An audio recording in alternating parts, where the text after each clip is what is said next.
Señoras y señores, muy buenas noches y bienvenidos a una nueva edición de Galicia Opina en este Día Internacional de la Mujer, 8 de marzo. Haremos un Galicia Opina exclusivo dedicado a este día y les presento ahora mismo a las diputadas de la Cámara Autonómica Gallega que me acompañan. En representación del Partido Popular de Galicia está con nosotros la diputada Rosa Ubiña. Muy buenas noches, Rosa, bienvenida. Gracias. A su lado, en representación del Partido Socialista de Galicia, está con nosotros la diputada Carmen Acuña. Muy buenas noches, Carmen, bienvenida. Hola, buenas noches, gracias. Y finalmente, en representación del Bloque Nacionalista Galego, está con nosotros Teresa Paz. Boa noite, hola, muy buenas noches. Popular. Gracias. Y como siempre, nuestro compañero de redacción que nos acompaña cada jueves, Marcos González. Adelante, Marcos, buenas noches. Hola, buenas noches a todos. Esta semana, para no salirnos del tema del debate, hemos rescatado dos preguntas de nuestros espectadores que nos hablan de la igualdad efectiva de la mujer. La primera sobre el llamado lenguaje no sexista y la segunda sobre el porcentaje de mujeres directivas. Lo iremos viendo. Pues así es, estaremos contigo en unos minutos, Marcos. Pues el recorrido ha sido muy largo desde que hace más de un siglo se instaurara el 8 de marzo como el Día Internacional de la Mujer Trabajadora. Pocas jóvenes conocen la historia del trágico incendio de una fábrica de camisas en Nueva York, donde murieron casi 140 mujeres, la mayoría de ellas inmigrantes ilegales. Hemos avanzado mucho en adquisición de derechos y en igualdad, pero hay diferencias que aún persisten. En Europa las mujeres cobran un 17% menos que los hombres. En España la cifra alcanza el 22%, unanimidad si pensamos que en el mundo y según los datos de Naciones Unidas el 60% de las personas con hambre crónica son mujeres o niñas. Todos los estudios señalan la falta de independencia económica como el factor determinante de las desigualdades. Las mujeres tienen más dificultades para acceder al mercado laboral y cuando lo hacen es en peores condiciones y con trabajos menos cualificados. Sin embargo, en las universidades cada vez hay más mujeres y mejor formadas, aunque los puestos directivos se nos resisten y en las direcciones generales o en los consejos de administración de las grandes empresas brillamos por la ausencia. Otro de los grandes desafíos de nuestro tiempo es erradicar la lacra de la violencia de género y el maltrato, que hace que cada año mueran en España cerca de 60 mujeres a manos de sus parejas, esposos o novios. Ayer el Parlamento gallego aprobó solo con la abstención del BNG el desarrollo por parte de la Xunta de la Ley General para la Prevención y Tratamiento de la Violencia de Género. Pues la precariedad económica es lo que ha obligado a miles de mujeres a buscar trabajo. Desde el 2008, desde que se inició la crisis económica, son cerca de 500.000 las españolas que han salido a la calle a buscar un empleo. Desde luego, en España y en Galicia hemos avanzado bastante en la carrera hacia la igualdad efectiva de la mujer, pero por desgracia aún queda mucho camino por andar. Echando mano de las estadísticas podemos comprobar la existencia de diferencias de peso en la mayoría de los indicadores económicos. Desde hace bastantes años es ilegal pagarle menos a una mujer que desempeña el mismo trabajo que un hombre, pero aún así las mujeres siguen cobrando menos. En Galicia, según los últimos datos oficiales, las mujeres cobran de media un 20,5% menos que los hombres, un porcentaje que se traduce en 4.000 euros de menos cada año. Además, siguen teniendo más problemas para acceder a determinados puestos de trabajo. Es verdad que el porcentaje de mujeres paradas en Galicia apenas supera el de los hombres, representan el 51,4%, pero la cosa cambia en algunos sectores específicos. Las paradas no cualificadas en el sector servicios suponen el 88,15% del total, las del sector de la restauración y del comercio más del 81%. Por el contrario, en sectores típicamente masculinos como la construcción o la seguridad siguen representando un porcentaje muy bajo. También es relevante el porcentaje de mujeres que dejan el trabajo para cuidar de sus hijos, que sigue siendo 8 veces superior al de los hombres. Son todos datos preocupantes que rara vez centran el debate político de primer nivel, pero esta semana lo hicieron. El Bloque Nacionalista le recriminó a la Xunta su supuesta inactividad en materia de igualdad. Vostede non impulsou ningún plan de igualdade, vostede non impulsou ningún plan de emprego femenino, a pesar de que lle recordo que ten unha obriga por lei de facelo, pero vostede sabemos que despreza a legalidade e que tamén ignora cales son os efectos que teñen as súas políticas de recortes no ámbito da igualdade. Pero Feijóo replicó con energía, afirma que el Partido Popular siempre ha estado en la vanguardia de la lucha por la igualdad efectiva y que la situación actual no es ninguna excepción. No diálogo social aprobamos no ano 11 os programas de cooperación, o 74% de destinatarios son as mulleres. Os programas mixtos de formación e emprego, o 61% de destinatarios son as mulleres. En as liñas de fomentos de contratación indefinida, o 53% dos contratos son as mulleres. Feijóo también avanzó la próxima puesta en marcha del 6º Plan de Igualdad de la Xunta, que pretende concienciar a la sociedad para aprovechar al máximo su capital humano. Bueno, nuestro compañero de redacción nos facilitaba ciertos gráficos, me parecen muy interesantes, algunos de ellos muy reveladores de la situación que vive la mujer en Galicia y de la situación también en España. Ahí los tenemos, el nivel, los índices de paro y la comparativa entre hombres y mujeres, que no es llamativamente diferente entre hombres y mujeres, 131.807 hombres que buscan trabajo contra 139.477 mujeres. Señora Ubiña, ¿qué le parecen esos datos? En primer lugar, un balance general acerca de la situación de la mujer trabajadora en Galicia. Bueno, la verdad es que pudimos ver, después del relato que se hizo aquí de la situación laboral que estamos sufriendo no solo en Galicia, sino a nivel nacional, pues pone de relieve que existe un número mayor de mujeres que están en búsqueda de empleo, en desempleo, que los hombres. Eso no, es una obviedad, que no es una cosa nueva, que siempre, pues a lo largo del tiempo ha pasado, entre otras cosas, pues porque hay unos roles tradicionales que la mujer siempre le han frenado. La incorporación de la mujer al mercado laboral en un principio fue más tardía que la masculina, y eso evidentemente también se nota, a pesar de que todos los gobiernos, y digo todos sin distinción en su momento, independientemente del color político que hayan tenido, pues creo que siempre apostaron por la mujer, ¿no? Por la incorporación y la igualdad de la mujer a los puestos de trabajo.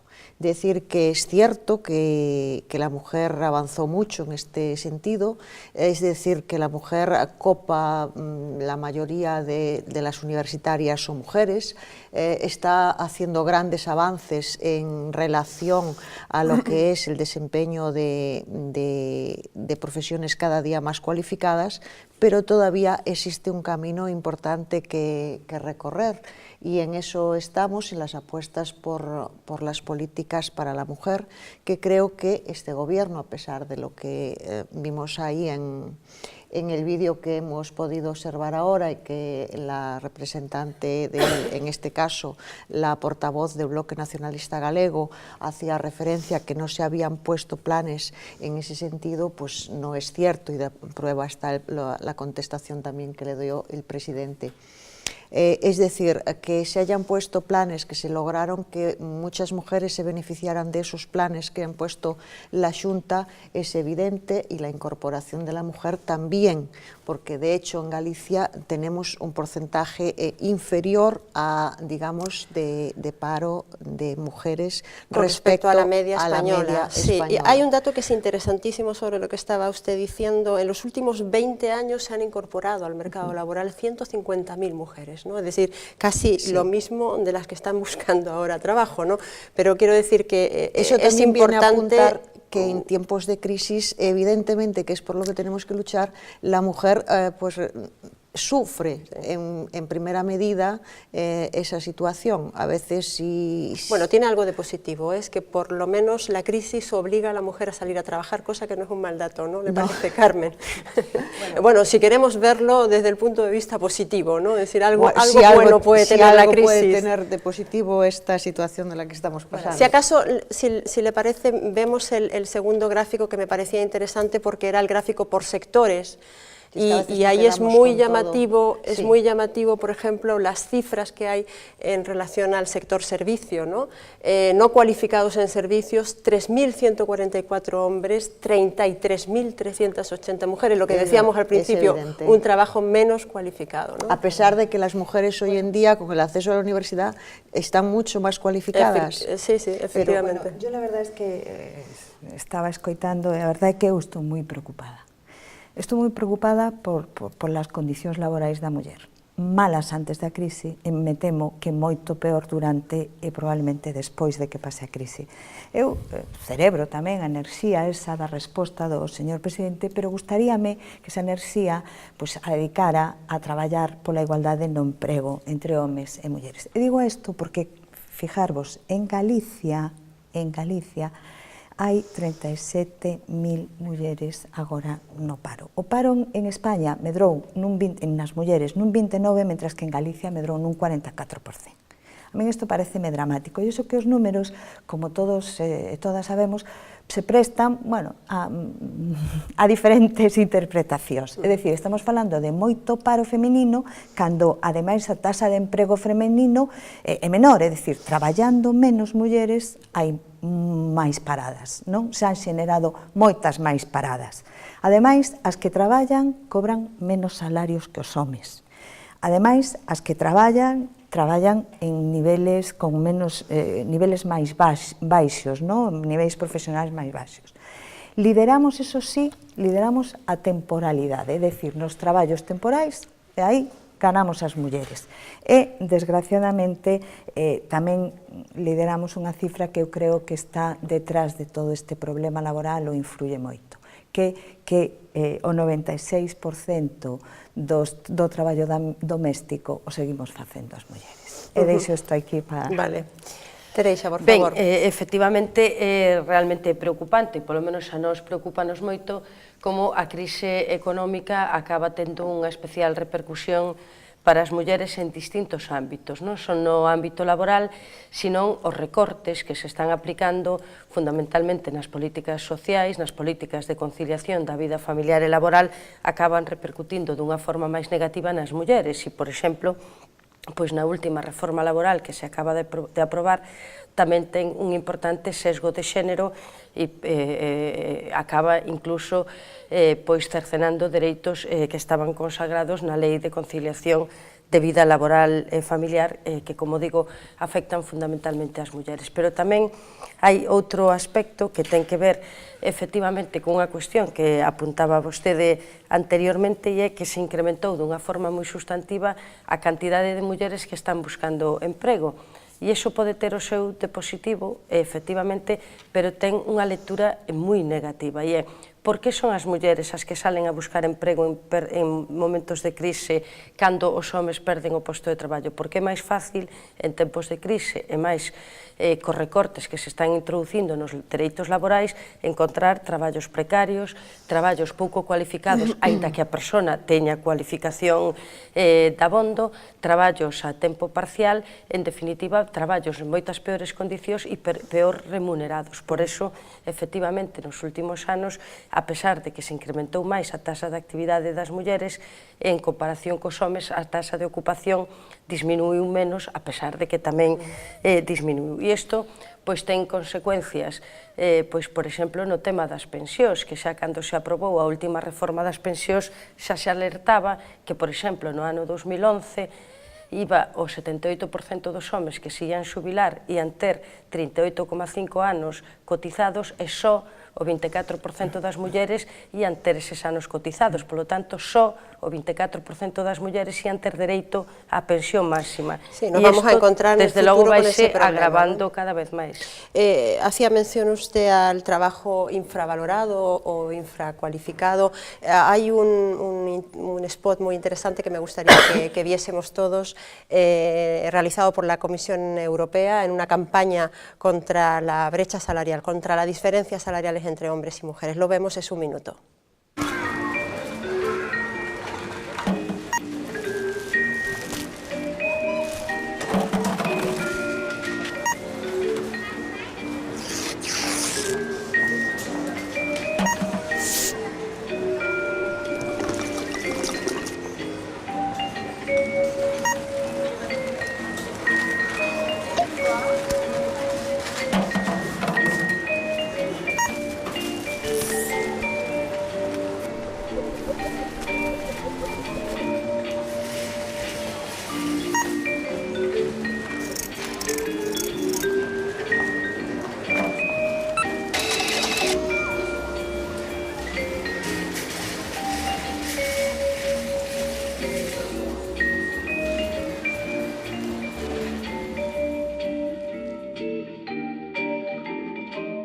Bueno, con un poco de sentido del humor, pero yo creo que efectivamente ilustra mucho lo que es esa diferencia salarial, es decir, por qué nosotros nos llevamos la mitad de la compra, en definitiva, a casa, ¿no? Es decir, nos llevamos un 17% menos a nivel europeo, en Galicia es un poquito menos que la media española, estamos en un 20, creo, un 20,5 según el último dato del Instituto Gallego de Estadística, en España estamos hablando de un 22.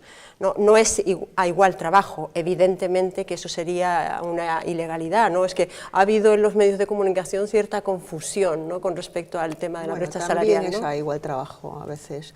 Vamos a ver, aquí yo tenía ese mismo problema que a veces no entendía porque las diferencias salariales se manifestaban que a igual trabajo, porque no sería lógico que Hombre, supongo que ahí la inspección del trabajo es... Sí, pero me lo explicó también pues una persona que lo ha sufrido por sus compañeros de trabajo, entonces en las mismas condiciones, es decir, que a veces a igual trabajo cuando hay una base salarial mínima establecida para ese puesto, a lo mejor hay compañeros hombres y hay mujeres, y resulta que los compañeros hombres cobran más porque superan esa base, es decir, si la base fuera, pues digamos 1.000 euros y cobran 1.200, están por encima, pero estando por encima de la mujer a 1.200, el hombre puede cobrar 2.000, pues por incentivos o porque simplemente cuando negocian un salario, pues se negocia generalmente con un hombre, en la ¿no? negociación, ¿no? Exactamente. Ou da propia contratación, sí, porque para un mismo posto de traballo, sí, para desempeñar o mismo traballo,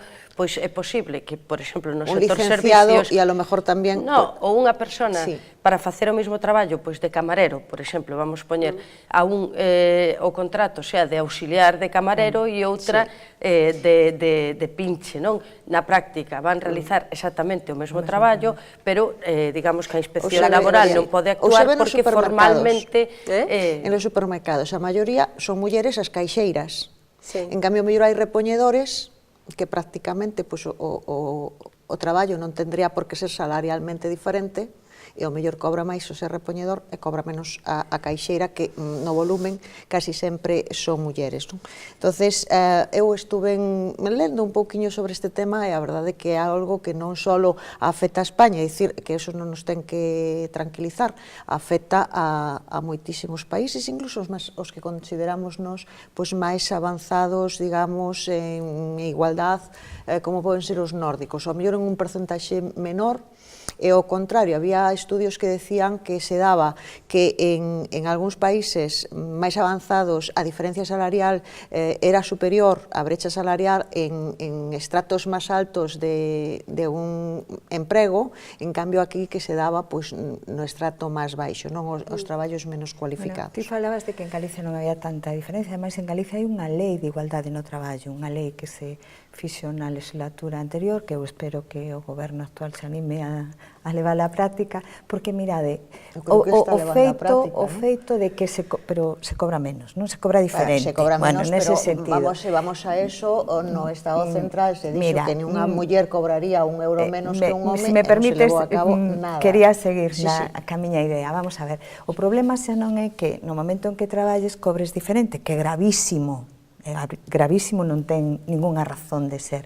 É que eso conleva que no momento que estás en desemprego tamén cobras menos. No momento en que pasas a ser pensionista, a túa pensión é menor, non? Entón, o agravio é para toda a túa vida, non? Cando estás laboral e as consecuencias da túa vida laboral. Por eso penso que é moi importante poñerlle moito interés e moitas ganas en correxir esa desigualdade que non é máis que unha evidencia de que estamos nunha sociedade machista.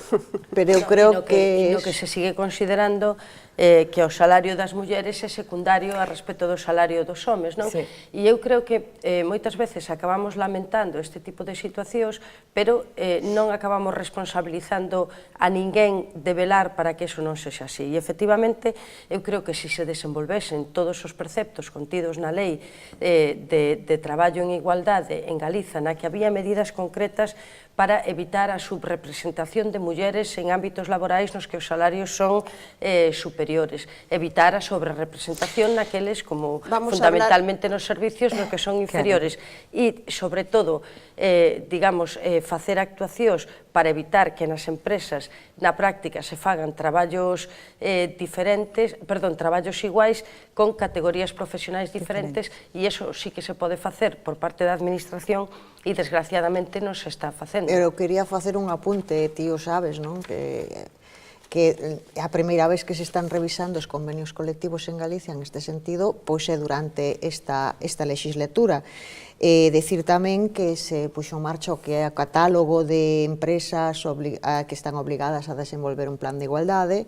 Hai unha cantidade de orzamento disposto para esas empresas que se leven a cabo e desenvolvan ese tipo de políticas de igualdade e, sobre todo, pois eso, poñer en marcha a medida a excelencia das empresas galegas en materia de igualdade. Creo que en eso se está a traballar, se están a conseguir logros. Pero eu insisto en que por parte da administración se pode, por exemplo, primar aquelas empresas que cumplen a contratación pública de servicios e prestacións e castigar, entre comillas, as que non cumplen. E, por exemplo, se o Partido Popular quere demostrar a súa vontade, ten unha oportunidade clarísima. O ano pasado, 52 empresas se beneficiaron dese sistema. Vou poñer un exemplo concreto. No Parlamento Galego hai unha empresa que se dedica á limpeza.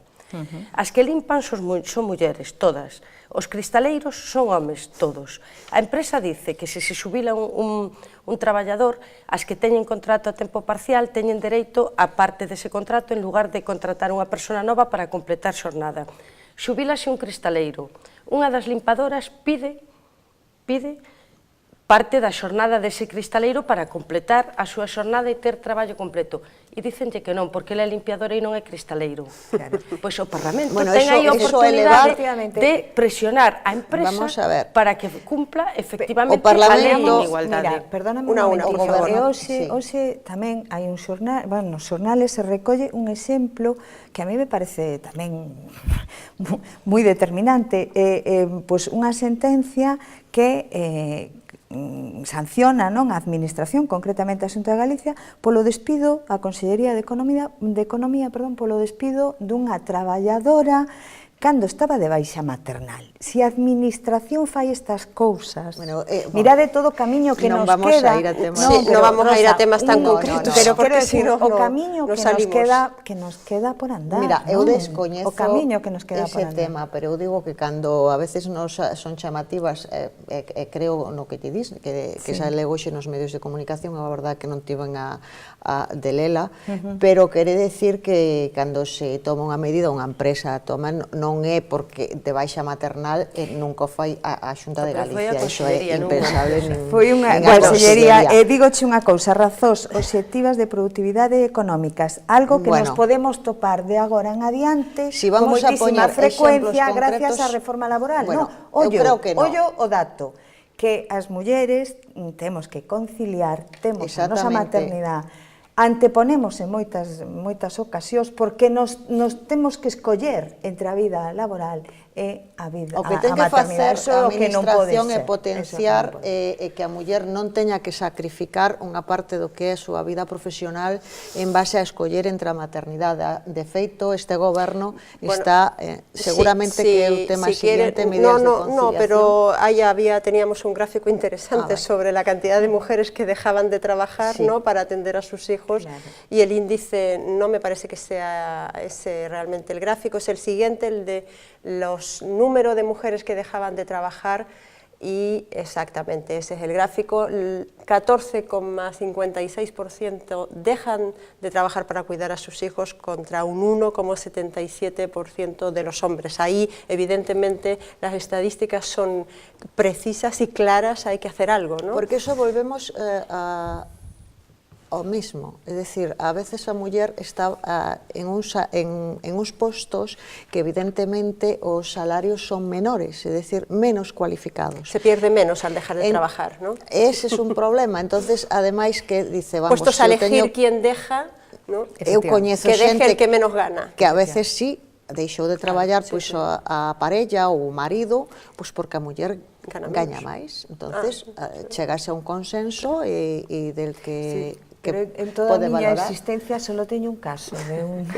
No suele ser yo también conozco alguno, yo también conozco alguno, pero efectivamente son minoritarios, pero é frente a todos os demais. Pero ademais, aparte de eso, hai moitas mulleres que retardan a súa maternidade, que tería que estar tamén nese gráfico sumadas. Efectivamente, y que provoca un tremendo problema que tenemos en Galicia, que es nuestro problema de crecimiento demográfico, ¿no? Bueno, si les parece, vamos al otro enfoque del debate, que me parece también interesante, porque muchas de las desigualdades que hoy vivimos se pueden resolver en todo caso con la ley en la mano. Sin embargo, la violencia de género parece responder a otros parámetros sociales o culturales que hace que seamos incapaces de controlarla. El primer Día Internacional de la Mujer se celebró el 19 de marzo de 1911. 101 años después se ha avanzado, pero en una sociedad todavía sumida en la lucha por la igualdad, no son pocos los obstáculos que lastran este camino. La violencia de género es la más preocupante de estas lacras. Así lo ven el 48% de los europeos y el 74% de los españoles, según el Eurobarómetro sobre igualdad de género. Durante 2011, 61 mujeres murieron en España a manos de sus parejas. En Galicia fueron 3 las víctimas mortales de la violencia machista, y en nuestra comunidad los juzgados han dictado más de 1.300 medidas de protección a mujeres que padecen estas situaciones. A pesar de la implicación de las administraciones y de la concienciación social, periódicamente saltan a la opinión pública casos aislados que suponen un importante retroceso en esta batalla. El último, el del imán de Terrassa, que instaba a corregir con violencia la conducta de la mujer. Pero además de este frente, el hogar sigue siendo uno de los ámbitos con mayor discriminación. Sobre la mujer recaen el cuidado de los hijos, de los mayores o las tareas domésticas, un trabajo que se suma al que muchas desempeñan fuera del hogar. En este ámbito, los últimos datos aportan algo de esperanza. En Galicia, de las 786 personas que durante esta legislatura se han acogido a la reducción de jornada para conciliar vida laboral y familiar, 562 fueron hombres. Ahora solo falta por comprobar que no sean necesarios 100 años más para que la igualdad entre hombres y mujeres se convierta por fin en una realidad. Bueno, ese dato es muy positivo, ¿no? 572 hombres que se acogieron a la baja de paternidad, es un dato interesante en Galicia, ¿no? Sí, das medidas que fomentou e puxo en funcionamento a Xunta de Galicia para chegar a poder conciliar. Eu creo que se o home non opta por estas opcións de poder conciliar, é difícil tamén chegar a unha igualdade real das mulleres, en donde en unha empresa ven a muller como que vai a marchar, que vai a deixar os 4 meses, que o home ten que entrar tamén en esa dinámica, é dicir, que ten que poder conciliar o home e a muller para ser iguales ante unha situación no mercado laboral. Bueno, para ser individuos, para ser persoas. O sea, é que é unha cousa... Por eso a min a violencia de xénero pareceme tan dramático. Tan dramático, non só porque hai datos, na última década eu tiño aquí 659 mulleres mortas, asesinadas. Si esto fuera... Asesinadas, que es solamente el iceberg, es el último maltrato que se puede realizar, pero realmente el maltrato no significa solamente la muerte, ¿no? Imaginade si calquer grupo terrorista hubiera feito esas matanzas, non habería unha lei, probablemente habería todo un sistema internacional adaptado para poñerlle freo a eso, non? Pero sobre todo é por isto, porque é unha violencia dentro do hogar, cos nenos, con máis íntimo, non, das persoas. E a min pareceme que non só é a conciliación, é toda ese concepto machista é o que está detrás de todo isto, e non vale a lei, temos que ir cambiando os conceptos, non? É un camino moi longo e hai que esforzarse moito todas as administracións. Muchas veces la violencia machista esconde una falta de independencia también económica por parte de la mujer, ¿no? Un nivel de sometimiento a lo mejor, ¿no? Que hace que la mujer no denuncie muchas veces, ¿no? No denuncie ante la policía los hechos, ¿no? Sí, no, desde logo o maior obstáculo, un dos maiores obstáculos que teñen que vencer as mulleres que están sufrindo violencia de xénero na súa persoa teñen que ver con situacións económicas, non? Por iso era importante que se mantivera por parte do Goberno da Xunta de Galiza as axudas económicas que había para as mulleres que estaban sufrindo malos tratos para impedirles salir desa situación. E, efectivamente, o que se fixo foi, digamos, rebaixar o nivel de ingresos das mulleres que tiñan dereito a percibir esas rentas, sí, porque efectivamente, igual que para todo tipo de axudas ou outro tipo de axudas se establece como máximo tope de ingresos para ter dereito a axuda, por exemplo, 3,5 veces o IPREM, para ter dereito ao chamado salario da liberdade, para entendérmonos, rebaixouse o 1,5% do IPREM, é dicir, unha muller que gane 800 euros non ten dereito a ningunha axuda, inda que teña fillos, inda que teña que facer fronte á hipoteca, inda que teña unha situación desde o punto de vista socioeconómica difícil. E, polo tanto, nun momento de crise é moi fácil caer na tentación de establecer recortes de todo tipo e, sin embargo, eu creo que no ámbito da violencia de xénero deberíamos ser especialmente cuidadosos de non establecer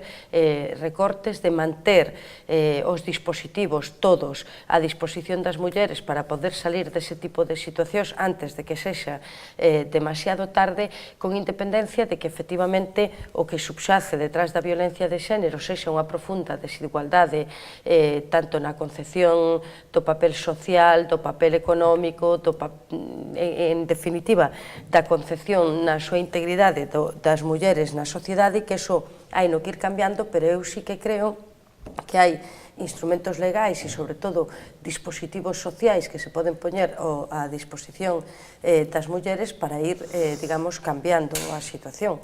Antes de cederle la palabra, señora Ubiña, me gustaría que escucháramos unas declaraciones que ha hecho esta misma mañana ante los micrófonos de Popular Televisión la secretaria general de Igualdad, Susana Abella. La escuchamos. Constante, unha prioridade dende que Alberto Núñez Feijóo chegou á Xunta de Galicia. Unha das súas prioridades é a loita contra a violencia de xénero, que chegue un día que non teñamos que conmemorar o 25 de novembro, que é o Día Internacional contra a Violencia de Xénero, que non teña que existir todos esos mecanismos para protexer as mulleres, porque xa non haberá violencia. E non estamos falando dunha utopía. Temos que seguir traballando e loitando para evitar, dende a concienciación da sociedade, dende a concienciación tamén dos centros educativos, que son fundamentais. Son moitas as complicidades que debemos de ter toda a sociedade para loitar contra a violencia de xénero. E hai algo terrible. Señora Ubiña, usted quería hacer una puntualización. Quería facer unha puntualización a colación da afirmación que fixo a señora Paz, e dicir tamén a raíz das declaracións da Secretaria Xeral de Igualdade, decir que esta xunta, si algo invirte en temas de igualdade, a mitad do presuposto, a metade, é destinado á erradicación da violencia de xénero.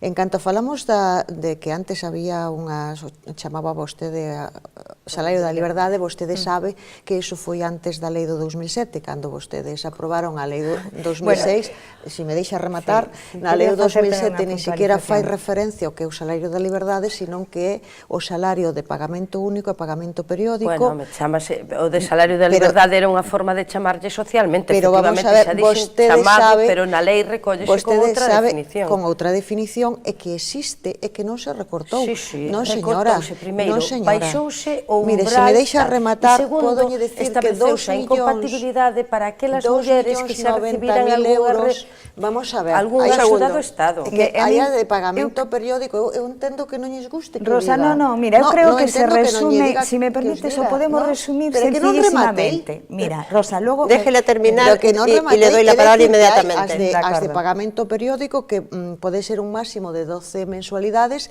e as de pagamento único, que son froito de unha resolución xudicial. En o ano 2011, sabe que para destino o 100% de todos os que cumplían eses requisitos e accederon, foron de 2.090.000 euros. E para este ano 12, bueno, usted pode non cuestionar o que queira, é dicir, que todas as mulleres que solicitaron e tiñan e acreditaban que eran pero vostedes cambiaron as condicións, que é o que estou dicindo eu. Dígolle que para este ano, a semana pasada, un momentito, hai 2.400.000 euros e incrementouse o 23%. Hai menos mulleres que antes que poidan acollerse. Mira, na Casa Podemos a xente que nos está escoitando confundila con estas cifras, pero eu vou dar unha para que a xente xudgue o que lle pareza. Decía a secretaria de Igualdade que era unha prioridade para este goberno. Bueno, pois o seu departamento reduxo o orzamento de 60 millóns a 13 millóns. Está claro que non se poden abordar as axudas da igual maneira con 60 millóns que con 13. E a mí pareceme que a igualdade non é ningún luxo. Non é ningún luxo. Non se pode reducir o 78% do orzamento dese servicio ni ca desculpa da crise, nin con ningunha disculpa, porque estamos falando de violencia de xénero, estamos falando de asesinatos, pero é que ademais, por quitarlle dramatismo, estamos falando do 50% da sociedade. Non pode ser un luxo, digo, o sea, o que é un luxo é que a mitade da sociedade non sexa igual, non traballe igual, non teña os mesmos dereitos. Eso sí que é un luxo, que non nos podemos permitir. Bueno. Bien, vamos con la primera pregunta de los telespectadores, porque si no nos pilla el tiempo. Adelante, Marcos. Vamos pues con la pregunta de Pedro Peleteiro, un espectador que desconfía del llamado lenguaje no sexista. Antes que nada, Pedro quiere dejarnos claro que no está para nada en contra de la igualdad efectiva de la mujer y que es consciente de que, por desgracia, todavía queda mucho por hacer en este ámbito, pero no cree que anquilosar el lenguaje, dirigirse artificialmente a los ciudadanos y a las ciudadanas o a los enfermeros y a las enfermeras sirva para mucho a la hora de alcanzar la igualdad. Más bien piensa que estamos caminando hacia un lenguaje impostado que se olvida del género neutro del español y del principio de economía del lenguaje. ¿Ustedes qué piensan? Bueno, esta pregunta hacía referencia evidentemente a un informe de la Real Academia Gallega que dice que no podríamos hablar si respetáramos la mayoría de las guías que se están publicando, que se han publicado en las diferentes comunidades autónomas, recomendando ese lenguaje no sexista y que básicamente se resume sobre todo en ciertos términos, pero en evitar el genérico masculino, ¿no? Es decir, los trabajadores, que gramaticalmente en español incluye evidentemente a las mujeres, pero que las asociaciones femeninas en general pues consideran que se debe decir los trabajadores y las trabajadoras.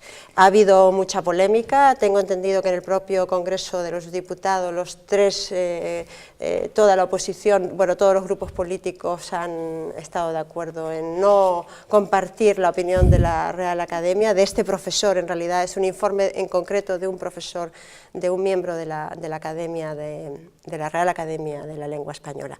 Señora Acuña, ¿a usted qué le parece? Pues vamos a ver. ¿Tenemos que modificar el lenguaje o no? Por suposto, se non se nos cita non se nos ve. Non esa. Eu entendo que este informe foi dentro do punto de vista gramatical. A mí me gustaría de todas maneras que situáramos las cosas en su justa medida, sí, ¿no? Porque sí, evidentemente venimos de hablar de cosas muchísimo más a mi juicio, importantes desde el punto de vista económico y desde el punto de vista de la situación de la mujer. Isto non é menor. Porque no, no he dicho eso, digo que no tiene a lo mejor la misma trascendencia. No, creo que unha consecuencia o lenguaxe, pues, vamos a ver, a maneira de falar e a maneira de pensar, non? Entón, lógicamente... Ya, pero entiéndame lo que quería decir, sí. No es el asesinato también es una consecuencia, entiendo, pero hay bueno, una diferencia, ¿no? Querría situar a Real Academia Española de la Lengua, pues, por suposto, todos os respetos, pero, bueno, supoño que informe dende o punto de vista gramatical e non máis. Tamén quero decir, mira, a Real Academia leva 1000 académicos en 300 anos e solo 10 académicas, o mellor algo ten que ver isto. E a Real Academia de la Lengua tiene un diccionario donde podemos topar cousas como estas tan curiosas. Gozar, conocer carnalmente a una mujer. Alcaldesa, mujer del alcalde. Eu penso que dito isto, eu entendo que en 300 anos, pois desgraciadamente solo houbera 10 académicas, pero mellor a pregunta é cantas se han incorporado nos últimos 20 anos a Real Academia Española de la Lengua? Posiblemente, sí, la última creo que fue una mujer, ¿no? Claro, quero decir que vindo así, pues con ese diccionario... Muy paritaria no es la Real Academia. Muy paritaria non é, o mellor si igualamos un pouco a cousa, pues tamén a gramática se hace máis flexible para ter en conta o problema tan grave que é o machismo, e tamén na linguaxe. Vale la pena leer el informe, sí, lo recomiendo. Es un informe interesante, son solamente 11 páginas, vale la pena leerlo. O informe desde o punto de vista do académico non o cuestiono, o que pasa que o que cuestiono é o seu punto de vista, porque, a ver, a lingua e a linguaxe son unha construción social, e, polo tanto, responden á sociedade que a construe. A lingua española, igual que a lingua galega, construiu unha sociedade baseada nuns principios e nunha ideoloxía machista. E, polo tanto, a lingua, porque dicen, a lingua non é machista. Sí, señor, a lingua sí que é machista, porque o uso que se fai desa lingua e a sociedade da que nace é dunha sociedade machista. Entón, eu aspiro a transformar esta sociedade desde unha perspectiva igualitaria. Entón, eu creo que a lingua ten que ir acompañando a sociedade. Entón, eu tamén, unha forma de modificar a sociedade, hai que ir modificando os hábitos lingüísticos. E non é inocente, porque, efectivamente, non é inocente que falemos de enfermeiras e de médicos. Por que é así? Porque nos propios chalecos, e a min iso é algo que me saca especialmente a mala leche, tú vas aos Sergas e nos chalecos do 061, hoxe, ano 2012, pon enfermeras, inda que sea un tío o que leva o chaleco, e pon médico, inda que sea unha señora a que leva o chaleco. Entón, eso non é inocente. Estoy viendo aí las imágenes. Controlador. Pues sí. Responde no hai controladora, ¿no? Sí, responde a unha construcción social, a unha división social en función do xénero do traballo, a unha división de roles. A alcaldesa é a muller do alcalde, non é unha persona que se presenta ás eleccións e gana polos seus propios medios o dereito a ser alcaldesa. Entón, eu creo que a lingua nunca foi, porque non falamos igual agora que no século XV, nin debe ser, polo tanto, inmutable. E eu creo que, con todos os respetos... pero va máis lento, eh? Claro, vai máis lento, e eu respeto a lentitude, pero eu creo que a Academia tamén ten que respetar aquelas persoas que queren, digamos, ir avanzando na utilización da lingua, sin forzar tampouco situacións que sean incorrectas ou que sean aberracións desde o punto de vista lingüístico. Pero eu creo que decir traballadores e traballadoras, si a non ser que o repitas 15 veces na mesma frase, pois tampouco distorsiona nin vai en contra da economía da linguaxe. E en todo caso, pois tampouco sería tanta aberración que empezásemos a falar de traballadoras e que se desen por aludidos tamén os traballadores. Claro. A está antes que a O, pois logo falar en femenino. Eu creo que é máis unha cuestión de, sobre todo, E senón, a xente sempre que está podemos na ir aos política, neutros tema xenéricos, a clase gestos, traballadora. ¿no? Gestos de que si se entende de que a linguaxe tamén influye. É dicir, antes o médico ou la médico, é dicir, o artículo era o que definía, pois, digamos, gramaticalmente.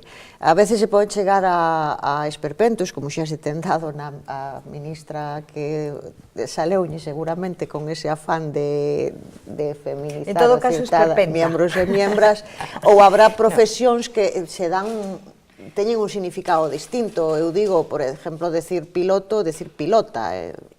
Bueno, de todas formas, decir, a propia academia xa evolucionou, porque hai 20 anos Suíza non se podía decir, entre outras cousas, porque até a lei orgánica do 85 non había suizas... De todas maneras, lo que propone el informe y este miembro de la academia, este profesor, ¿no?, don Ignacio Bosque, que es catedrático de lengua española de la Universidad Complutense de Madrid, lo que propone también es que se tenga en cuenta la opinión, ¿no?, y el consejo especializado de los lingüistas, ¿no?, que muchas de estas guías han sido redactadas sin llamarles, sin preguntarles lo que se puede y lo que no se puede hacer en la lengua, ¿no? O sea, que é un problema de celo profesional, casi. Mira, sí, pero por isto de ser recíproco que teña tamén un poquinho en conta a sociedade para ir, efectivamente. o sea, cambiando isto, coñazo, cojonudo, non unha cousa mala, outra é boísima, non? Esas cousas no, que ou incluso acepcións pexorativas de algunhas palabras. Sí, ademais casi moitísimas palabras eran a todas as de peyorativas a veces acaban en femenino. En femenino, claro, sí, non pode ser. Cando son así. Decir, non é o mismo, se tú lle dices a un señor que é un raposo, digamos, hasta ten unha acepción positiva de ser hábil, habilidoso e tal. Unha zorra xa sabemos o que é, non? En esta misma dinámica, pero evidentemente con otras connotaciones, me gustaría conocer sus opiniones sobre otro tema que también es un tema polémico muchas veces y que es el tema de cuotas. La comisaria de Justicia acaba de hacer una propuesta concretamente, por ejemplo, con respecto a los planes de igualdad y a las paridades en los consejos de administración en las empresas, de que hay que imponerlo, que sea obligatorio para las empresas, o en todo caso para ciertas empresas, que tengan paridad en sus consejos de administración, ¿no? La política de cuotas, ¿es necesario? No debe haber cuotas, la mujer se lo tiene que ganar por sus capacidades, o tiene que haber una discriminación positiva. É imprescindible, non hai ningunha outra forma de acadar a igualdade de representación nin no ámbito empresarial, nin no político, nin no institucional, nin nos consellos de administración entre os xéneros nunha sociedade na que partes de condicións desiguais, porque non partimos en condicións de igualdade, as mulleres partimos cunha perna atada e os homes serían unas cuotas transitorias. A ver, as cuotas non como un fin en sí mesmo, sino como un camiño para chegar a unha digamos, situación de igualdade de condicións, ni máis ni menos. Sí, sen dúbida, é dicir, se chegaría igual, pero non sei en canto tempo. En séculos. En séculos, entón non ten ningún sentido. Nos damos conta de que hai un problema, de que hai unha desigualdade, pois hai que correxirla. Como? Pois con axuda, non? Con cuotas, axudando ao débil ou desigual, non? En este caso. Que chegará un momento que non se sean necesarias, estupendo. Ojalá. Sí, la verdad que, bueno, non é que non seamos partidarios de as cuotas en ningún tipo, nin eido da sociedade, pero tamén reconozco que si facilitou a situación da visibilidade da muller, non? Entonces, o que aspiramos é que non teñan que ser necesarias e que, de todas formas, pois, cumplir as leyes como están establecidas. Pero eu creo que, por desgracia, durante moitas décadas van seguir sendo... Pero, bueno, tamén se pode lastrar, a veces estas cousas rebotan ao contrario por decir que se a muller está ali, pois por unha cuota tamén é unha situación... Pero tamén están eles por cuota, non están. Ou están infrarrepresentados, tamén están por cuota. Bueno, la siguiente pregunta del espectador también tiene mucho que ver con esto. A ver, Marcos, adelante. La segunda pregunta de la noche nos habla de las mujeres directivas, pero antes de darle paso, permítame, como siempre, recordarles a nuestros espectadores que pueden enviar sus propias preguntas al correo electrónico galiciaopina@populartv.net. Y ahora sí, vamos con el correo de Verónica Domínguez, una espectadora que piensa que hemos avanzado bastante en materia de igualdad, pero que todavía nos queda mucho camino por recorrer. Cita, por ejemplo, el caso de la escasez de mujeres directivas. A Verónica le da la impresión de que todavía hay algunos puestos que se siguen reservando para los hombres. ¿Ustedes qué piensan? Sí, bueno, los datos están ahí. Creo que el dato era un 70% de las empresas no tiene mujeres en sus consejos en sus directivos, en sus consejos de administración. Todas as empresas que cotizan no IBEX, hai unha muller que é a de Día. Sí. Ana María Llopis. Efectivamente, que é a única muller presidenta dun Consello de Administración. Pero é que se contan casi, diría eu, cos dedos das maus, as mulleres que están nos Consellos de Administración de todas as empresas do IBEX, de todas. Porque a correlación máis ou menos ven sendo 16-0, na maioría das empresas son 16 homes, 0 mulleres, e hai 3 ou 4 empresas nas que hai 7 homes, 2 mulleres, 8 homes, 1 muller, e pouco máis. Entón, efectivamente, a igualdade, canto máis ascendemos na escala social, na escala económica, na escala de toma de decisións, vaise profundizando a desigualdade por diversos motivos, por motivos sociais, polo teito de cristal, pola falta de instrumentos, a maioría das veces, das mulleres para conciliar a vida laboral e familiar, e sobre todo porque sigamos dicindo, e eu son a primeira que me autoinculpo agora mesmo, que conciliar é un problema de mulleres. Conciliar debería ser un problema de todos. Cando conciliar deixe de ser un problema de mulleres, os fillos, a familia, os pais, todo, digamos, a carga do entorno social deixe de ser un problema das mulleres, o mellor desaparece esa barreira de desigualdade, pero de momento, desgraciadamente, sigue sendo así, e iso eu creo que é unha proba máis de que é imprescindible que haxa cuotas, porque, desde logo, nas empresas do IBEX os homes van seguir reproducíndose entre eles mesmos a hora de seguir mandando, e no resto dos sitios igual, a non ser que o impidamos a través do establecemento legal de cuotas de poder para as mulleres, porque senón nadie reparte poder voluntariamente, nadie abandona privilexios voluntariamente. No, bueno, aquí en Galicia ustedes tienen un bonito récord, que es un parlamento mayoritariamente femenino, desde hace nada, ¿no? Unas semanas, ¿no? Sí. Les doy el dato de que en los parlamentos nacionales europeos solo la mujer representa el 26%, en el conjunto de los parlamentos nacionales. Eu quería, na línea que falaba Teresa, o problema de que non sean paritarios os consellos de administración non é só da empresa, non? Que moita xente pensa que o mellor é unha empresa privada, que tal.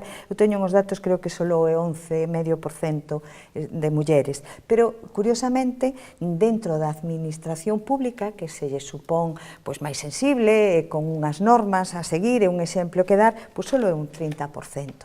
E claro que as cuotas son fundamentais. Mira, vamos a analizar un dato. Nas universidades, que ora a presencia femenina é maioritaria, non? Máis do 60%. Sen embargo, só hai 11 reitoras de 77%. Non? E solo un 15% de catedráticas, non? Entón, aí nun mundo da cultura, da intelectualidade, pero sin cuotas, aí están os datos.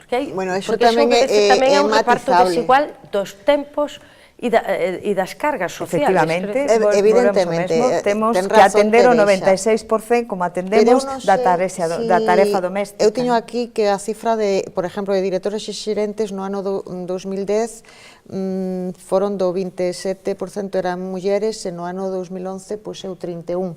Entonces, estáse alcanzando cotas en todas as capas de marca, non, digo en xeral, que a veces ainda é máis distinto na administración, creo que é máis que eso, depende como se tomen os datos das directivas. Creo que igual é o reflexo da sociedade, decir, hoxe hai máis mulleres preparadas, pero accederon máis tarde, entonces están collendo cuotas e siguen avanzando, pero evidentemente non é unha loita de quítate ti para poñerme eu, tamén non teñen que demostrar. E outra cousa que as mulleres non teñen que demostrar nada, eles nada. Se les supone, xo poñen a cartilla da Mili. que non dixen que non tiña que demostrar, é dicir, que elas teñen que demostrar tamén que queren iso, é dicir, unha parte das mulleres sempre tuvo medo, sempre foi pois máis retraída ou porque tiña esas cargas familiares que tiña, pois non daba ese paso a acceder a eses cuotas de mercado. É a muller actual? No, pero Os homes non teñen que renunciar a nada, non teñen que demostrar nada, non estamos en guerras de sexos. No, pero non, eu non estou estou era en a guerra guerra. do Rose, pero Non estou en guerra. non estamos en guerra. Non é guerra, é desigualdade. Non é guerra, é desigualdade. E mentras haxa desigualdade, hai conflito, non hai guerra, hai conflito. Claro, hai un conflito. Bueno, les invito... Perdona, nos saímos e eles non entraron. Que entre. Bien, les propongo, hemos querido salir a la calle y hemos querido salir precisamente a consultar, a ver cómo está esa mujer joven que dentro de pocos años se va a incorporar al mercado laboral. Hemos ido precisamente, como decía Carmen, a las universidades, en esas facultades donde mayoritariamente los estudiantes son mujeres. Hemos estado allí, hemos recogido estos testimonios.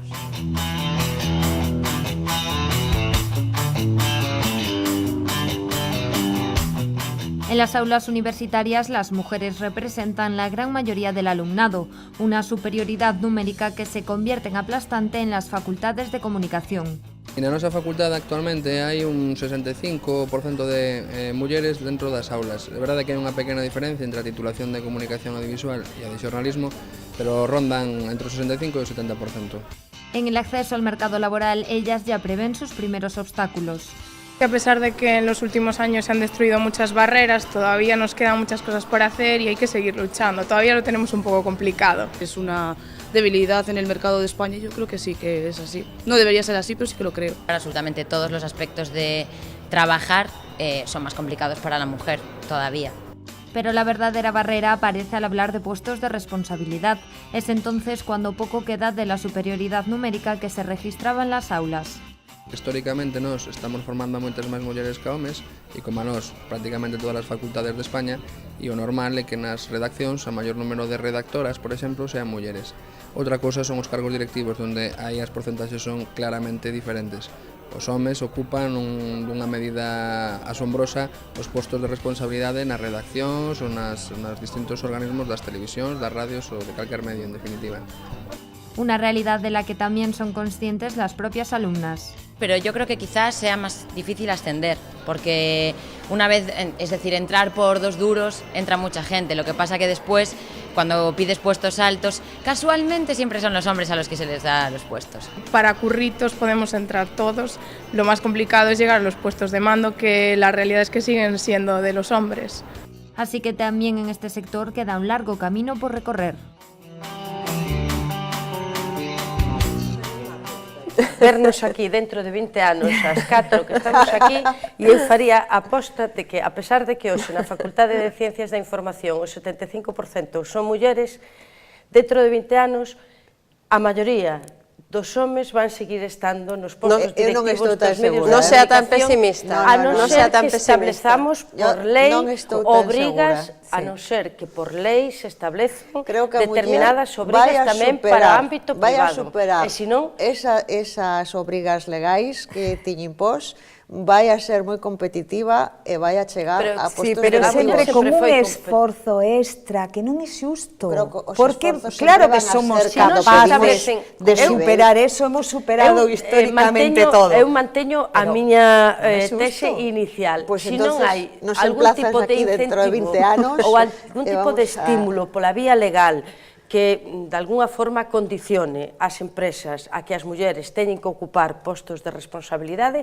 estas mozas dentro de 20 anos serán redactoras e os homes serán os redactores jefes, os directores. Yo también soy más optimista, sobre todo viendo el talante de esas jóvenes. Estupendas, pero más complicado. Eu hai 20 anos tamén me iba a comer o mundo cando estaba na universidade. No, pero hai 20 anos seguro que era máis complicado, máis complicado, máis complicado. As fotos do Parlamento hai 20 anos, cantas horas había ali, 4 Pero, 5 que ahora, horas. pero vamos a ver, pero, vasme decir... si queres falamos 30 años serán dos. Si queres falamos de pero, eso, Rosa, vasme gracias decir ás que se non cuotas fora antes. porque hai unha lei, Claro. o Partido Popular iba a ter todas as diputadas que ten ahora eu mesmo. non sei se iba a ter todas, o Partido Popular No. sempre tuvo moitas mulleres, Mira, e sempre eu tuvo enseguida, alcaldesas cando non había siquiera vouche dar cuotas. un dato, Repasa os Rosa. datos Una, por favor, das Teresa. 7 legislaturas anteriores. Pero Solo repasa un de dato, todo. que, Eu a ver, os meus sós teño donde non hai repasadísimos. cuotas que na vida orgánica non do Partido Popular, que era o que estabas falando ti, a primeira muller tendes, non? Tendes a primeira muller, a señora Cospedal, e despois temos que ir ao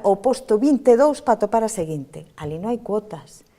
Como que o primeiro posto? Sí, a ver, vamos a ver, a responsable do Pero partido, vamos a ver, porque quero decir, pero non creemos que teña si que falamos ser solo de unha muller. parlamentos e de congresos, hai unha cuotas. voceira no Parlamento Digo, que era donde non hai muller. cuotas, Tuvera Rosa, unha quero voceira decir. que podíamos haber posto un home, pois puxeron unha muller. Tuvemos a secretaria xeral, podía haber sido un home, non había por que poñela de cuota, pois foi unha muller. Unha muller, Sí, sí, señor. é o que te estou falando, Entonces, unha muller, pero a seguinte muller está no posto 22. Mira, entendes por qué? Porque non en- hai cuotas. Pero non é así.